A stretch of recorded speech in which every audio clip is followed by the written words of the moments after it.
जय हिंद स्टूडेंट्स। देखिए आपको ब्याज के सवाल लेते हुए आ रहे हैं और परीक्षा जो है बहुत सारी उन सब में जो है ब्याज के सवाल पूछता है। ब्याज के वाला सवाल जिसमें आपके चक्रवृद्धि ब्याज वाला सवाल है, ये परीक्षा जो है रेलवे में कई बार पूछा है, इसी टाइप के क्वेश्चन पूछता है। और आपको बता दूं कि आप किस तरीके से शॉर्टकट तरीके से पुराने तरीके से भी आप सवाल को हल कर सकते हैं, जो पुरानी मेथड जो फार्मूले के तहत। और ये आपको मैं बता दूं कि यदि आप परसेंटेज के आधार पर करना सीख जाएंगे और अगर आपको परसेंटेज समझ में आता है, पहले आपने परसेंटेज थोड़ा सा समझे हैं, तो आपको इस सवाल को हल करने में ज्यादा समय नहीं लगेगा। तो मैं आपको समझ लूंगा इस सवाल को कैसे हल करना है। और यदि वीडियो अच्छी लगेगा तो क्या करना है, लाइक करना है और शेयर कर देते तो और अच्छी बात है। और ज्यादा से ज्यादा शेयर करिए ताकि बहुत सारे बच्चों को जो है इसका लाभ मिल सके। तो देखिए 2000 रुपए की राशि को 2 साल के लिए प्रति वर्ष चक्रवृद्धि ब्याज, जब भी चक्रवृद्धि ब्याज होता है तो चक्रवृद्धि ब्याज का मतलब होता है जहां से ब्याज खत्म होता है वहां से चक्रवृद्धि ब्याज स्टार्ट होता है। समझ लीजिए साधारण ब्याज जहां खत्म हुआ वहां से चक्रवृद्धि ब्याज शुरू हो जाता है।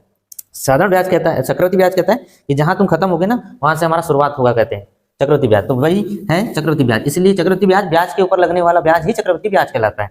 मान लो 100 रुपया है, 100 रुपए पे ब्याज लगा मान लो 10%, तो ये हो गया 110 रुपया। और 100 आप दोबारा जब ब्याज लगने वाला है तो 110 रुपए पे लगने वाला है, ना कि 100 रुपए पे। अगर 100 रुपए पे लगता है तो साधारण कहलाता है और 110 पर लग रहा है तो वो चक्रवृद्धि ब्याज कहलाता है। तो ब्याज पर ब्याज लगने वाले को ही हम चक्रवृद्धि ब्याज कहते हैं। अब देखिए सवाल पर आ जाते हैं अपन फटाक से। तो देखिए कुछ नहीं करना है, आपको ये पता है, ये प्रतिशत से ही खेलना है बस। इसको हम लिख सकते हैं, आपको मालूम है 10% को हम लिख सकते हैं 10/100। ये आपको मालूम है प्रतिशत मतलब 100 होता है। इसको हम लिख सकते हैं, काटेंगे तो 1/10। ये वैसे भी आपको मालूम है, मैं सिर्फ आपको सबको तरीका समझा रहा हूँ, आप वैसे भी बहुत फास्ट कर सकते हैं इसको। 1/10 हो गया। 1/10 मतलब यहाँ पर ये नीचे वाला मूलधन होता है स्टूडेंट, और ये ऊपर वाला समझ लीजिएगा ब्याज एक तरीके से, ठीक है। ये मूलधन और इन दोनों को जोड़ दिए तो मिश्रधन हो जाता है। तो यहाँ पर हम लिखेंगे पहले पी मतलब मूलधन, और यहाँ पर लिखेंगे ए मतलब होता है अमाउंट। पी कितना है स्टूडेंट, पी आपका 10 है।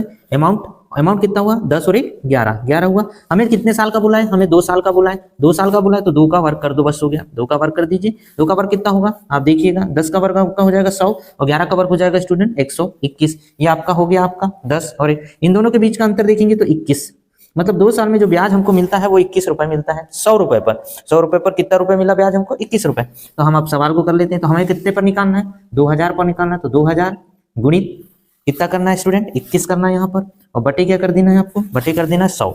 हमको यहाँ पर 100 कर देना है। यहाँ पर 100 है इसलिए 100, यहाँ अगर 1000 आएगा तो 1000 जो भी आएगा। ये देखिएगा 2 0 से 2 0 कट जाएगा। 21 को गुणा 20 में करेगा तो कितना हो जाएगा, 21 दूनी 42, और ये आपका आ गया आंसर 420। आई होप आपको समझ में आया होगा। एक और सवाल मैं आपको बता रहा हूँ, इसी टाइप का सवाल है ताकि आपको दिक्कत ना जाए। देखिएगा स्टूडेंट,